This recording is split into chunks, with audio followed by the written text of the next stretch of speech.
días. Buenos días, muchas gracias por Buenos días. acompañarnos. Está también mi compañera Raquel Serrano. Hola Raquel, Muy buenos buenos días. días. Los compañeros de Popular Televisión graban también esta entrevista esta tarde, esta misma tarde.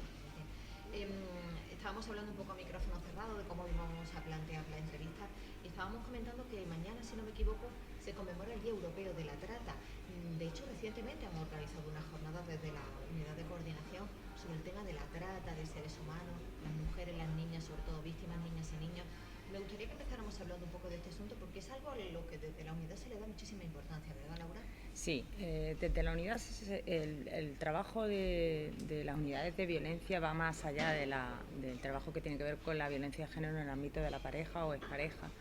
Tenemos sobre todo como función mejorar la respuesta institucional que se da a las mujeres que sufran cualquier tipo de violencia, y desde que surgen las unidades en el año 2007 hasta hoy han ido ampliando sus funciones, y en esas funciones pues está directamente el trabajo que está relacionado con las mujeres que puedan ser víctimas de trata, pero a su vez también víctimas de explotación sexual, o mujeres que puedan estar en contextos de prostitución.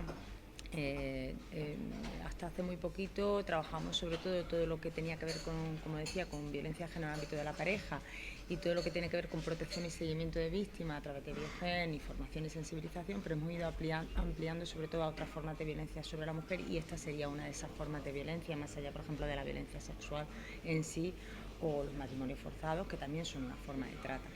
Así que intentamos no solo hacer formaciones, que es fundamental, formar a los profesionales que están trabajando en la ciudad y que tienen relación directa con contextos en los que se puedan dar situaciones de explotación. Esa parte es una de las patas fundamentales de trabajo de la unidad, formar a los profesionales, pero a su vez también trabajar en la prevención y en la sensibilización con aquellas entidades y agentes que ya están directamente en calle y que tienen relación directa con mujeres que pueden estar en situaciones de explotación sexual, o mujeres que están en situación de prostitución. Desde que yo llegué a la unidad de violencia, tuve muy claro que Melilla era un espacio en el que se podía dar situaciones de trata y situaciones de explotación. Es cierto que cuando llegué, lo que nos planteaban los distintos agentes que intervienen en materia de trata es que Melilla, al ser un espacio de tránsito y al estar las mujeres muy poco tiempo, sobre todo aquellas mujeres que venían de contextos migratorios, las mujeres que estaban en el CETI, estaban muy poco tiempo en la ciudad, era muy difícil la detección, y es cierto que podían estar en un espacio que tuviera que ver con la trata, pero que realmente era complicado detectar las situaciones de trata. Sin embargo, cuando hemos empezado a trabajar intensamente en esto, nos hemos dado cuenta de que quizá el planteamiento no era el adecuado, y que debíamos de pensar en que no solo este era un espacio de tránsito, sino que también era un espacio de explotación en sí, y que también podía ser de castración. Entonces hemos intentado irnos adaptando a las distintas realidades que nos hemos ido encontrando en la ciudad, porque os hablaba desde el 2019, y el cambio, por ejemplo, en el CETI desde el 2019 ha variado muchísimo. Hemos tenido momentos en los que hemos estado a 1.400 personas, momentos en los que hemos estado a 5 personas, y momentos como el actual. Aún así, también tenemos que destacar que el perfil también de mujeres que han podido pasar por el CETI también ha ido variando. Ahora mismo, sin embargo, tenemos mujeres que sobre todo vienen a solicitar asilo. Son mujeres que llegan de la península, que solicitan asilo en la ciudad, porque, como bien sabrán, la oficina de asilo en Melilla, sobre todo, pues los plazos son menores, y claro, hay perfiles distintos. Lo que hemos hecho sobre todo es intentar, a través de las mesas de coordinación que trabajan en la ciudad, sobre todo la mesa de ONGs, así como la mesa de tratas que está en la mesa que convoca Fiscalía, adaptarnos a esas realidades y crear sobre todo espacios de coordinación para ver cómo podemos detectar cualquier situación que pueda ser ya incluso de explotación en la ciudad. Y dentro de estas jornadas precisamente nos hemos centrado sobre todo este año en las mujeres en contextos y situaciones de prostitución. Cada año hemos centrado la jornada en una temática. El primer año la centramos sobre todo en formación multidisciplinar en trata, en lo que es la legislación, cuáles son los sistemas de actuación, etc. Nos hemos centrado en menores. Cada año hemos ido intentando sobre todo abarcar respuestas distintas a la explotación y a la trata, y este año nos hemos centrado en las situaciones de prostitución y mostrarlas como lo que entendemos que es una vulneración de los derechos humanos, porque a veces la trata y la explotación desde la sociedad se entiende claramente como una situación de violencia, pero la prostitución todavía nos seguimos encontrando con ese concepto de la libre elección que todavía sigue haciendo tanto daño. La realidad que nos están mostrando los datos, y así lo decía el último dato del Ministerio de Igualdad, que ofrecía a través de una macroencuesta que se ha hecho sobre mujeres en situaciones de prostitución en nuestro país, que todavía no conocemos la macroencuesta sí, pero sí el avance que tiene el Ministerio, es el estudio, yo creo que más importante que tenemos en los últimos años. ¿Por qué? Porque hasta ahora los datos con los que contaba las administraciones, sobre todo las instituciones, eran los datos del Ministerio del Interior. Es decir, teníamos la realidad de unas 45.000 mujeres que podían estar siendo explotadas en nuestro país. Esos datos no correspondían con las asociaciones y las entidades que trabajan con mujeres en situación de prostitución y con mujeres en explotación, porque claro, los datos del Ministerio hablan de los datos que están judicializados. Pero tenemos que tener en cuenta que la trata no se denuncia y la explotación tampoco. Si hablamos de la violencia sexual y decimos que se denuncia un 8%, imagínense la trata y la explotación, donde hay redes criminales detrás, donde las mujeres a veces tienen, pues imagínense a sus menores en otros países amenazadas de muerte, con unas situaciones terribles.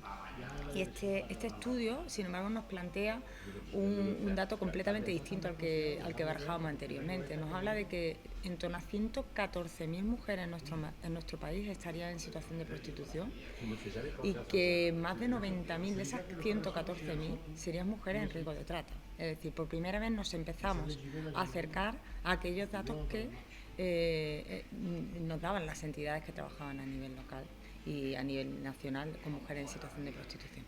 Por eso es tan importante dedicar una jornada a esto, empezar a abrir puertas, hablar claramente de un sistema abolicionista como el sistema para acabar con las situaciones de explotación, para dar respuesta a las víctimas y sobre todo para que sea un sistema que tenga a la víctima en el centro, no solo a la persecución del delito, que hasta ahora es lo que sobre todo se ha trabajado, ¿no? El perseguir el delito, que la víctima colabore con la justicia, pero lo que está claro es que todos los convenios internacionales obligan a que pongamos a la víctima en el centro, y el abolicionismo es esto, ¿no? Acabar con el sistema prostitucional, hacerlo desde la prevención, hacerlo desde la educación y hacerlo de una cultura donde sea impensable que un chico joven, porque hoy día son chicos muy jóvenes los que ya están pagando por tener sexo, que un chico joven o un hombre de cualquier edad en algún momento en nuestro país piense que es posible violar a una mujer con dinero. ¿Y en esa encuesta hay datos concretos a la ciudad autónoma? Pues todavía no tenemos el dato del estudio. Ayer mismo lo planteábamos, que esperemos que sí, yo imagino que sí, porque el estudio se ha hecho a través de plataformas que se estén ofertando en Internet. Entonces se está viendo cuáles serían las mujeres que estarían en estas plataformas. Uno de los datos que ofrecía la ministra era pues teléfonos, por ejemplo, de contacto que directamente derivaban a 300 mujeres. Entonces es un estudio hecho sobre todo a través de estas plataformas por Internet. No tiene que ver con otros estudios que lo que han hecho es un estudio de calle, es otra forma de ver qué está pasando con sobre todo con ese tránsito también de la explotación sexual. Sabemos que las mujeres han pasado de la calle a los pisos, que han ido transitando de los pisos a las plataformas online, incluso a la pornografía. Entonces ver un poco qué es lo que se está moviendo también en redes sociales y en Internet. Y en ese cambio que se ha hecho en la forma de trabajar, digamos, la trata, la prostitución, ¿se ha podido corroborar, como bien comentaba Ella, ese espacio de captación para esa mujer? Cualquier espacio de nuestra ciudad y cualquier espacio de nuestro país es espacio de captación de mujeres. Y además no solo de mujeres vulnerables, que esa es otra de las realidades también que hemos querido mostrar, también de mujeres que no son vulnerables. Hoy día plataformas como el FAN, etcétera, son plataformas muy peligrosas que están llegando a chicas jóvenes y de distintos estratos socioeconómicos, y hasta hace muy poco esto es una realidad también que cambia un poco el paradigma. Hasta hace muy poco veíamos la trata y la explotación como algo que sucedía a determinadas mujeres de determinados contextos, sobre todo mujeres migradas, y hoy esa situación está cambiando. Eso también puede dar un giro en la percepción social de la explotación. Tristemente, hasta que no tenemos algo que nos afecta directamente, no somos conscientes de la realidad del problema, y hoy día tenemos mujeres universitarias que están en este momento en este tipo de plataformas. En Melilla, evidentemente, las entidades que están trabajando, sobre todo las entidades especializadas, como pueden ser FIES, con la que colaboramos para la organización de esta jornada, o Cruz Blanca, o Melilla Acoge, etcétera, son organizaciones que ya llevan trabajando mucho tiempo, sobre todo Melilla Acoge, que ha trabajado años y años en nuestra ciudad, ahora ha sido su aniversario. 30 años. Sí, creo. 30 años. Y sin embargo han llegado nuevas organizaciones que trabajan en explotación y están trabajando en distintos contextos, también viendo que se está moviendo en Internet, pero a su vez también entrando en pisos y viendo qué está sucediendo en nuestra ciudad. Y claro que es un espacio también de captación, como puede ser cualquier sitio. Una mujer que llega a esta ciudad o una mujer que esté aquí en ella, en una situación concreta, y que en un determinado momento está en una situación más vulnerable, es muy posible que pueda ser captada. Una mujer que viene a solicitar un asilo y que quede en situación de calle, o que esté en un piso que le ha prestado una prima, supuesta prima, o un vecino, y que depende de otra persona, y que la documentación la tiene quien me facilitó los billetes, etcétera.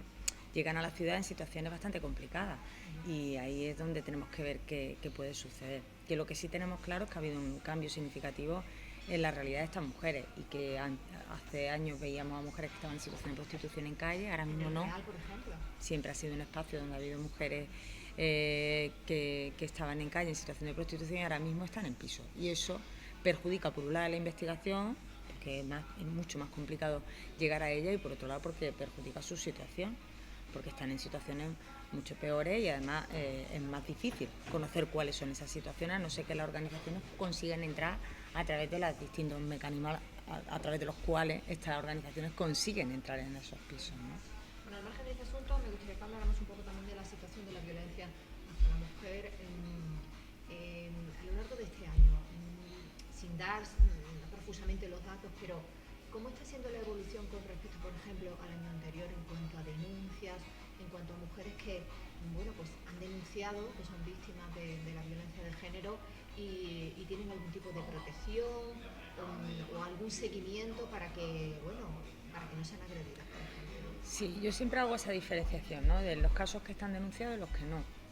En los casos denunciados, que sabemos que es en torno a un 25% de lo que verdaderamente se esté dando en nuestra realidad, en Melilla y en cualquier sitio de nuestro país, los datos ahora mismo, en este año, lo que estamos observando es una cierta estabilización en el número de denuncias con respecto al año pasado. ¿Qué quiero decir con esto? Estabilización con respecto al año pasado quiere decir que estamos volviendo, en cierto modo, a lo que venían siendo los datos con los que contábamos en el año 2019. Porque en el momento de pandemia hubo una disminución muy grande en el número de denuncias, y esa disminución tan grande no se recuperó prácticamente hasta el 2023. Esto tiene esa doble lectura, como siempre digo, ¿no?, positiva y negativa. Positiva, puede ser que se esté denunciando más ahora, puede ser que haya una mayor conciencia y se denuncie más, y negativa, pues puede ser que no sea así, sino que haya una mayor violencia. Ahora mismo lo que tenemos claro es que hay una estabilización. De hecho, los datos del primer trimestre y el segundo trimestre de este año prácticamente son los mismos que teníamos el año pasado, en torno a 70-75 denuncias al trimestre. Cerramos el año pasado con más de 300 denuncias, sin embargo veníamos viendo esa reducción en los años anteriores. Con el resto de los servicios, en el caso de las denuncias ese es el dato, pero en el resto de los servicios del Estado, como puede ser por ejemplo el 016 o el uso de Atempro, o como puede ser el propio sistema de protección Biogen, sí se han visto cambios significativos. El 016 ha aumentado bastante el número de mujeres atendidas, de usuarias atendidas. Es uno de los datos que yo siempre destaco, que observamos una cierta estabilización en ese sentido y una consolidación del servicio en nuestra ciudad. Se usaba bien poco y ahora mismo sí se está haciendo uso de él. Ahora es importante que ese uso se vea luego reflejado en denuncias, que eso era una de las problemáticas que sin embargo nos encontramos en pandemia.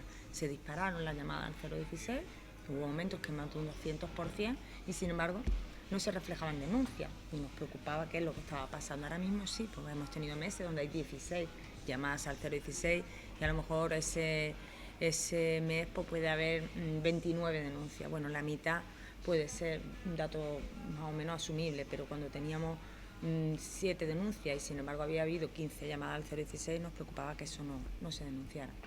Atempro igual, Atempro, que es el teléfono que se pone a disposición de las víctimas que no necesitan, que gestiona Cruz Roja, también ha aumentado, sobre todo ha aumentado porque ahora pueden portarlo no solo víctimas de violencia de género en el ámbito de la pareja, sino también víctimas de violencia sexual, y otros servicios como por ejemplo, bueno, sobre todo en materia de protección, que sabemos que es el más importante, que es Biogen, el sistema Biogen.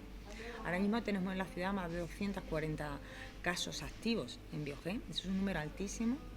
Cuando yo llegué a la unidad en el 2019 había unos 160, para que se hagan una idea de cuál ha sido la variación que hemos tenido en estos últimos años.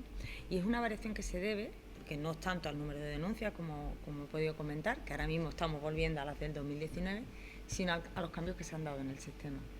Hay una serie de instrucciones que llegan desde el Ministerio de Interior, que van obligando a todas las administraciones que de alguna manera metemos datos en Biogen, a ampliar el tiempo, por un lado, que las mujeres están en Biogen, independientemente de la situación en la que se encuentre el caso. Podemos mantenerlas activas mucho más tiempo. Podemos seguir activándolas según el protocolo 0, que nos permite recabar información de las personas que hay en su entorno, no solo de lo que ella nos cuente en ese sistema de valoración policial que indica el riesgo, y todo esto pues favorece que haya más casos en protección, porque cuando hablamos de Biogen tenemos que tener en cuenta que estamos hablando de mujeres que están teniendo un seguimiento. Pueden ser con orden de protección o no, puede ser una mujer que esté en el sistema Biogen pero no ha conseguido una orden de protección, pero Policía y Guardia Civil la sigue manteniendo en el sistema por una serie de indicadores. Con órdenes de protección están en unas 160 mujeres de esas 245 que teníamos antes de ayer. Y va variando conforme pasan los días. Por otro lado, estaría la violencia no denunciada. Ahí ya la situación es distinta. Entonces ahora estamos trabajando sobre todo en mecanismos y cauces de coordinación para aquella violencia que no se denuncia y que es mucho más complicado acompañar, seguir y ni que decir proteger, ¿no? ¿Por qué no se denuncia? Supongo que habrán estudiado las razones que llevan a una mujer que está sufriendo pues violencia por parte de su pareja o de su expareja y no da el paso de acudir a una comisaría o de pedir algún tipo de asesoramiento, algún tipo de ayuda. Son muchísimos los elementos que intervienen en que una mujer no denuncie. El primer elemento es la propia dinámica de la violencia de género, esa espiral de la violencia donde entra una mujer cuando empieza una relación de pareja de violencia, que tenemos que pensar que cuando una mujer es víctima de violencia de género entra en una relación normal, nadie nos pega un tortazo el primer día, pero se tienen que dar una serie de circunstancias que permitan esa cronificación. Primero hay que entender lo que es el círculo de la violencia, ¿no? Esa espiral de la violencia, primero la acumulación de tensión, la explosión de la agresión, esas tres etapas que Leonore Walker define en el año 79, la explosión de la agresión y el arrepentimiento, luna de miel, ¿no? La media en la que una mujer puede estar, así lo dicen los datos, en esta espiral de la violencia son 8 años para salir de ella. Entonces, bueno, cuando nosotros hablamos de violencia de género y ese círculo, tenemos que entender esos primeros pasos, cómo se dan relaciones que empiezan normal y de pronto hay situaciones que generan tensión en la relación de pareja. Hoy salgo con mis amigas y directamente no me dices que te sienta mal, que hayas salido con mis amigas o no lo manifiestas, pero te cambia la cara. Yo te pregunto qué sucede, por qué tienes mala cara, por qué estás enfadado, nada, tú sabrás, ¿no?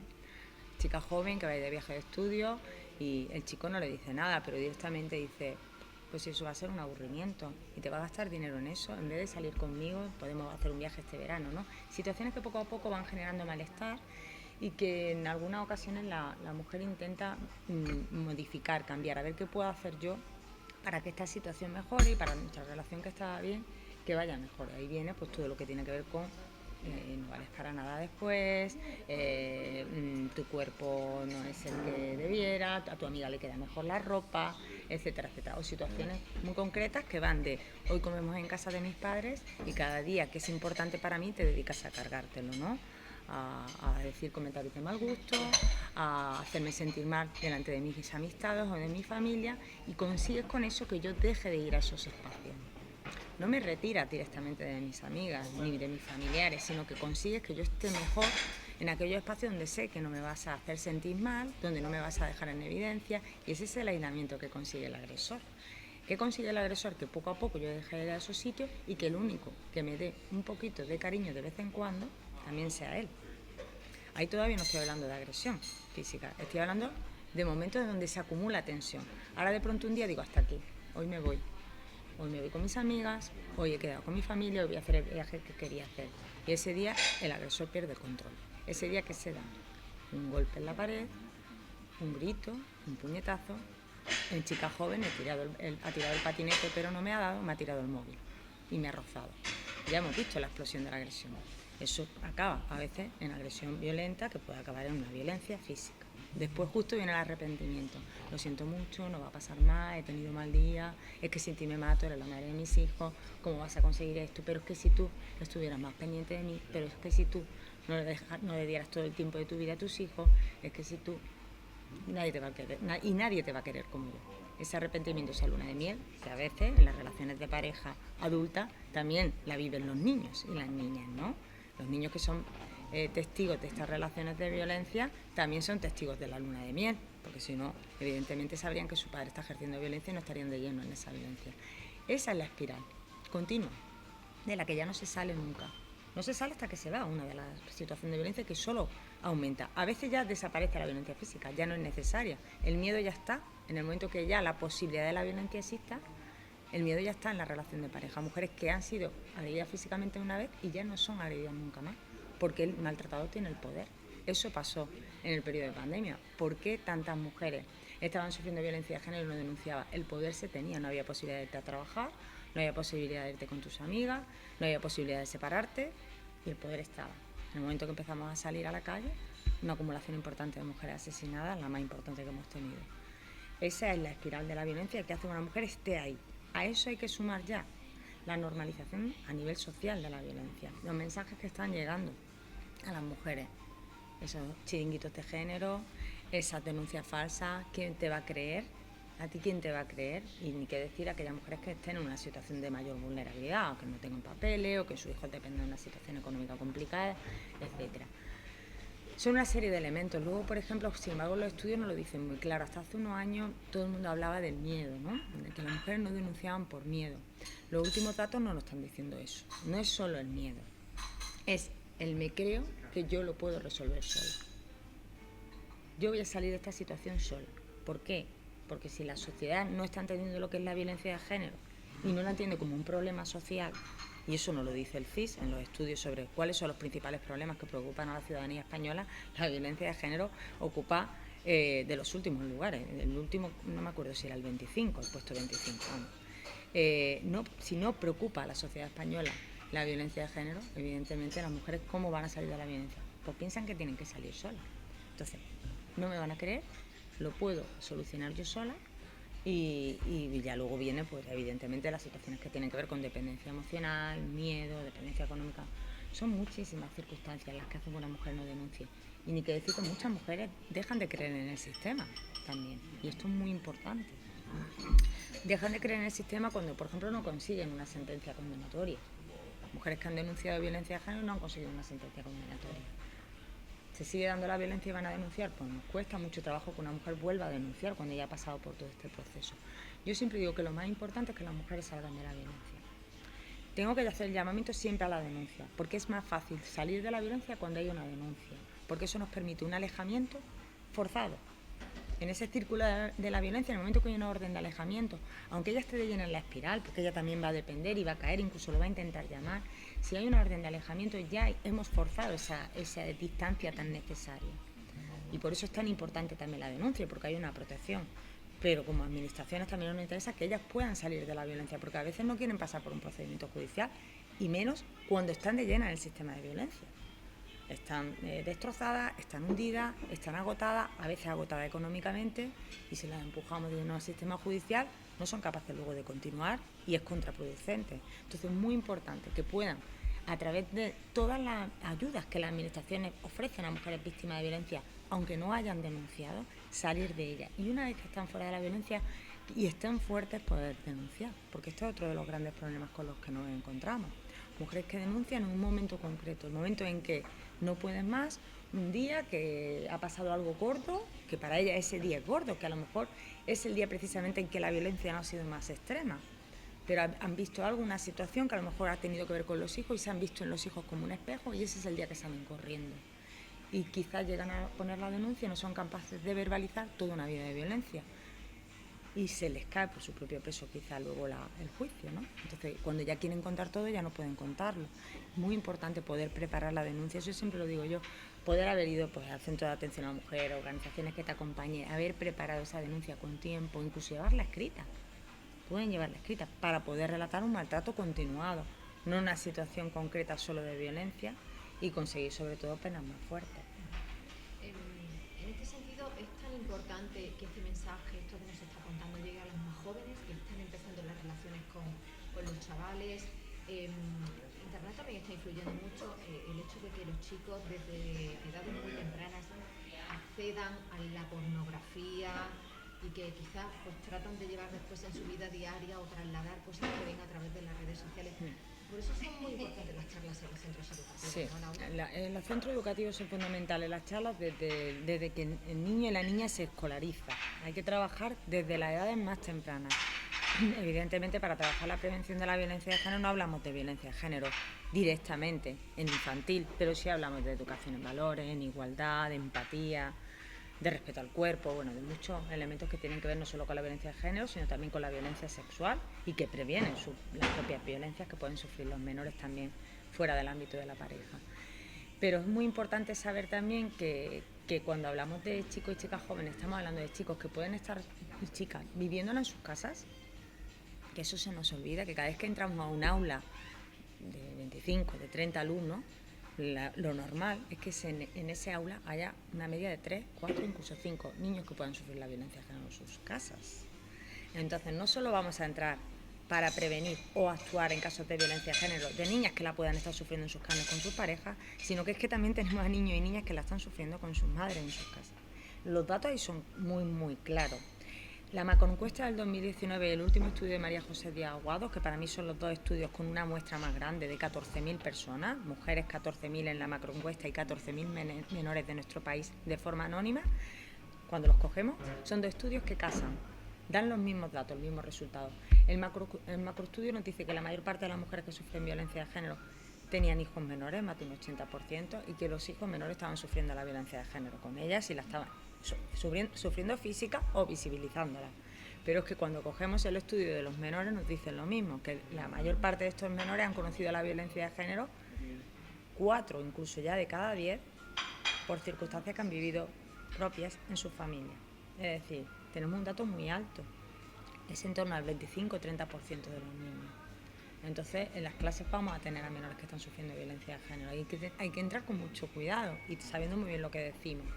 Hay que prevenir por un lado y actuar para que esos menores sean conscientes de que lo que están viviendo en sus casas es violencia de género y que no, evidentemente no le podemos pedir a los menores que sean ellos los que actúen, porque es terrible, ya de por sí son víctimas de violencia de género, pero sí que no se normalice y en el caso de las que lo puedan estar sufriendo, en relaciones de pareja, ya chicas adolescentes, por ejemplo, pues darle herramientas para detectar esa forma de violencia.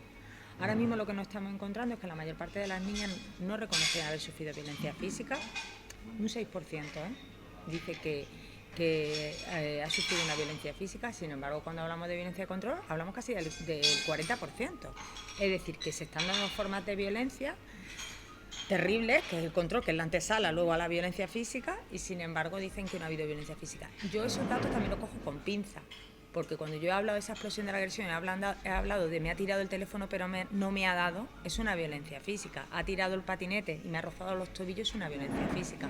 Me ha empujado, me ha agarrado fuerte del brazo y a veces no la identifica.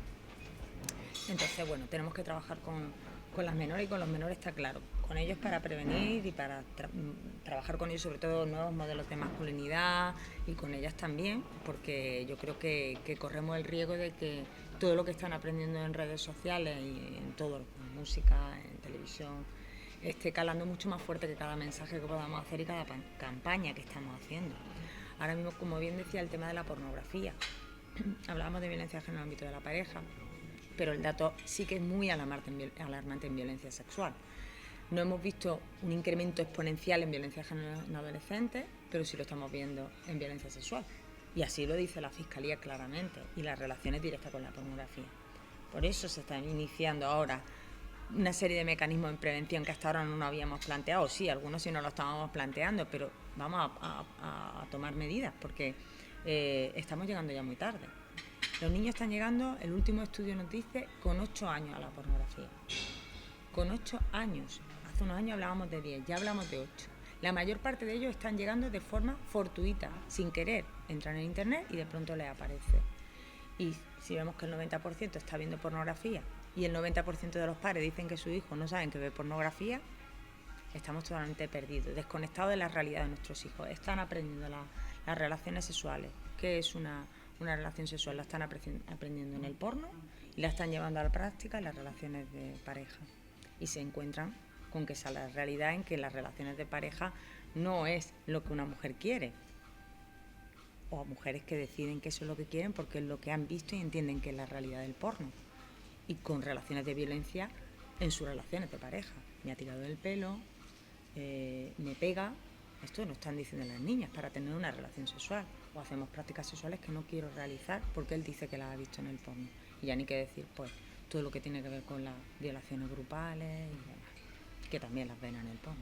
No nos queda mucho tiempo, pero sí me gustaría hablar también de esta reunión que estamos teniendo con distintos responsables de la Administración General del Estado para trasladar el tema de la información en torno a los puntos violeta y que cada uno de esos espacios pues, sea un lugar donde se pueden detectar casos de violencia hacia la mujer, ¿no? Sí, el punto violeta cuando surge como un instrumento del gobierno dentro de las medidas de actualización contra la violencia de género y no es una campaña más. Es un instrumento que pretende, sobre todo, cambiar la percepción de las campañas a nivel social, es decir, lanzar una campaña que no lance solo un mensaje a la ciudadanía, sino que cambie la visión de la sociedad. Crear espacios seguros contra la violencia de género, esto es muy importante.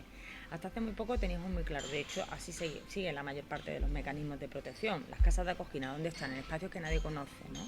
Lo importante que es que una casa de acogida pudiera estar en un espacio donde todo el mundo supiera que está la casa de acogida y el barrio apoyara a esas mujeres, ¿no? Y las protegiera también, más allá de los mecanismos de protección.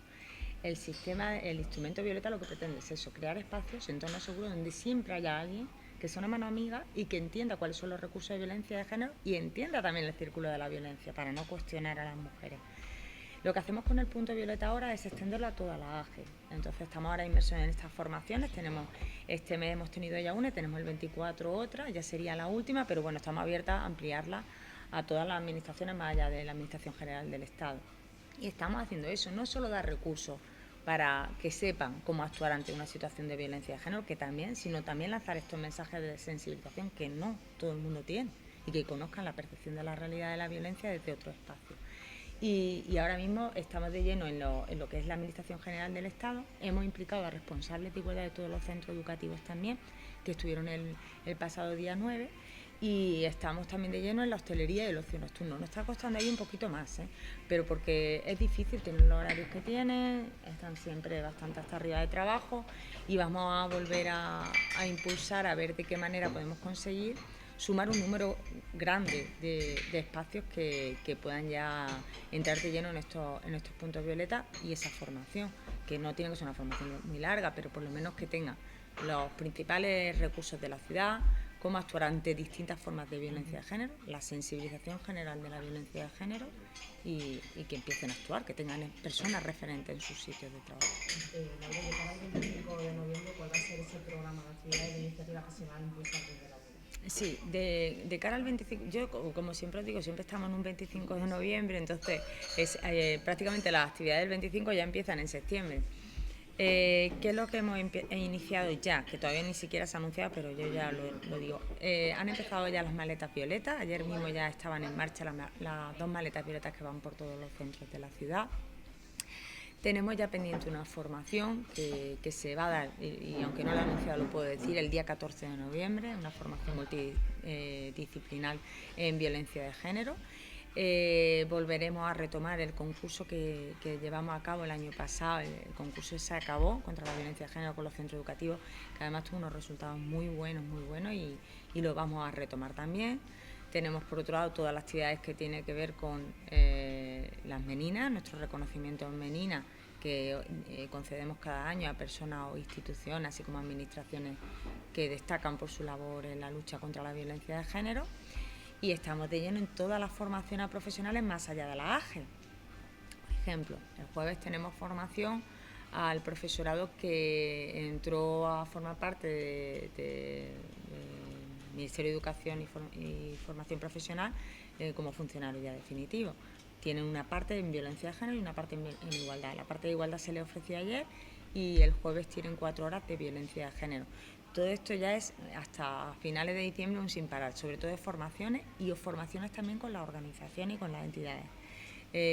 Ahora mismo estamos de lleno en crear un mecanismo de coordinación para las violencias no denunciadas, y ahí hablo de prevención, sensibilización en trata, en violencia sexual, en todas las violencias, y un programa, un dossier con todas las organizaciones y entidades que trabajan en la ciudad, distintas formas de violencia de género, cuáles son los programas que tienen y dónde pueden apoyar, para que entre ellas también puedan asistir a cada una de esas organizaciones cuando se les plantea una situación, o por ejemplo servicios sociales no especializados. Es muy importante que cualquier espacio de los servicios sociales de nuestra ciudad conozca que en nuestra ciudad hay una organización especializada en explotación y en trata y tengan los teléfonos para llamar, o que el centro de crisis 24 horas pueda tener toda la información de todas las organizaciones y cada una de ellas que ofrece y que se coordine, porque corremos el riesgo de estar apoyando un mismo caso, distintas entidades a la vez o distintas administraciones a la vez, y estar revictimizando o estar haciendo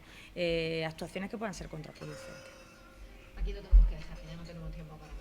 Muchísimas gracias a Laura Segura por haber estado con nosotros y hasta pronto. Nosotras, gracias. Bueno, pues aquí ponemos el punto final. Enseguida noticias nacionales e internacionales y a las 2:30 el informativo.